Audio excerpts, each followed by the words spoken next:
pas trop bien. Et c'est parti. Alors, qui va prendre le meilleur là cette fois-ci?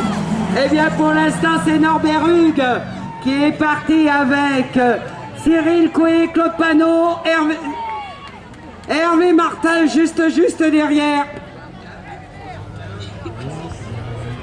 Là, on a un petit peu plus la file indienne que dans la manche précédente. Mais à mon avis, d'ores et déjà, on va commencer à discuter âprement, notamment à la hauteur à la fois que ce soit de la Clio de Claude Panot, de la BX d'Hervé Martin, et juste, ah, il s'est fait un petit peu relâcher, Gwenaël Bourdeau. Devant, eh bien, ces deux pilotes qui se connaissent bien, puisque le championnat de l'Ouest, ils le font depuis plusieurs saisons, à savoir Norbert Hugues, le pilote moronnais, au volant de Xaxara, là, qui va tout faire pour creuser l'espace, l'écart, et essayer de s'éloigner au maximum de Cyril Coué. Mais regardez comment l'autre essaie au maximum de remonter l'Alpine. Il est en train d'essayer de la placer. Et le pilote qui arrive derrière, alors que, croyez-moi, c'est le seul pilote traction puisque tout le monde là est en propulsion, et bien là, il arrive avec l'ABX pour aller justement discuter avec les deux hommes de tête. Pour l'instant, Hervé occupe la 3e position alors que la 4e est toujours entre les mains du pilote des Deux-Sèvres, de Claude Panot. Alors que derrière, eh bien, un petit souci à la hauteur de Cyril Voisin. Cyril Voisin là qui nous l'a fait au ralenti. Devant, eh bien, je peux vous assurer que le tiercé de tête aucunement ne roule en ralenti, puisque pour l'instant toujours emmené par Norbert Hugues, mais on voit l'Alpine qui va au maximum essayer de pointer son nez. Regardez comment il la rapproche.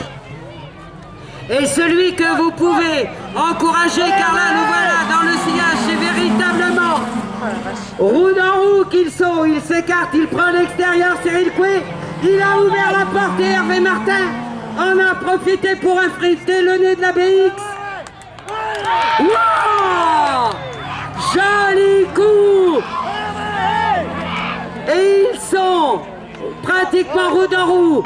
L'Alpine récidive et revient en 2e position, mais à mon avis, je regarde à la hauteur du contour les 2 tours restants, eh bien, la discussion n'est pas finie.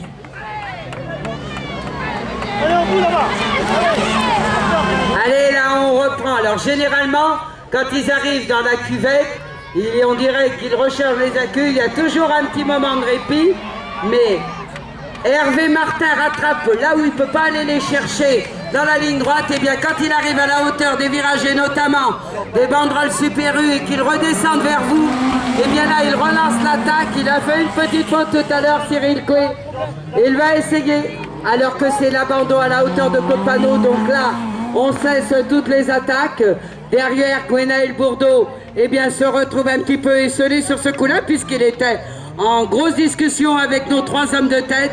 Là aussi, peut-être pas pour reprendre, puisque les gars m'ont dit il n'est pas évident que sous la combinaison ils aient une chemise, mais je ne sais pas ce qu'ils ont sous la combinaison. Mais croyez-moi, quand on se bat comme ça pendant 5 tours, eh bien, il y fait super chaud.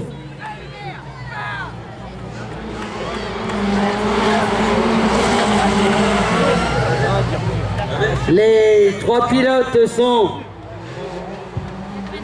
en train de... Oui, ok. En train de poindre, puisque je regardais à la hauteur du contour où ils allaient rentrer. C'est le moment ou jamais pour Cyril Coué, un petit peu plus éloigné maintenant d'Hervé Martin qui avait fait une tentative et qui n'a pas réussi à remonter à la hauteur de l'Alpine. Là, c'est terminé. On ne peut plus se battre puisqu'ils arrivent à la hauteur de Claude Panot. Mais maintenant, ils peuvent reprendre les hostilités. Arrive dans la courbe, dans l'épingle d'un lobe. Qu'est-ce que ça va faire? On a toujours en tête Norbert Hugues qui, eh bien, depuis le début, a pris le commandement et ne se lâche pas d'un pouce.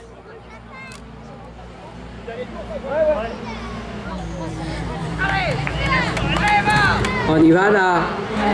On amorce la descente. Et oui, bon, je pense que Hervé Martin, rentrant dans le dernier tour et voyant que c'est quasiment impossible d'aller chercher nos 2 protagonistes de tête, eh bien, a quelque peu relâché les attaques.